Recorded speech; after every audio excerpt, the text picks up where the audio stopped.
Hello అండి.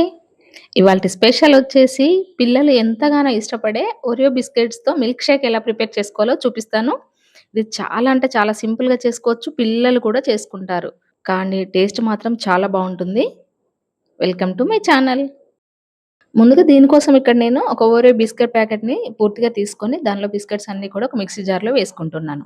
అందులోనే 1 spoon వరకి షుగర్ వేసుకున్నాక 6, 7 ఐస్ క్యూబ్స్ వేసుకొని 1 గ్లాస్ వరకి పాలు వేసుకోవాలి. ఇలా వేసుకున్న తర్వాత దీన్ని మంచిగా గ్రైండ్ చేసుకోవాలి. అంతేనండి. చాలా సింపుల్‌గా చేసుకోవచ్చు కదా! ఇలా ఓరియో బిస్కెట్స్‌తో మిల్క్ షేక్‌లా చేసుకొని తీసుకుంటే చాలా టేస్టీగా ఉంటుంది. నేను గార్నిష్ కోసం ఇక్కడ ఒక గాజు గ్లాస్ తీసుకొని దానిలో చాక్లేట్ సిరప్‌తో ఇలా గార్నిష్ చేసుకొని, ఈ మిల్క్ షేక్‌ని తీసుకొని, మళ్ళీ పైన కొద్దిగా ఓరియో బిస్కెట్స్ వేసుకొని, ఇలా సర్వ్ చేసుకొని పిల్లలకిచ్చారంటే చాలా బావుంటుంది. ఈ వీడియో గనుక మీకు నచ్చినట్లయితే లైక్ చేసి షేర్ చేయండి. అలాగే సబ్స్క్రైబ్ చేయండి. Thanks for watching.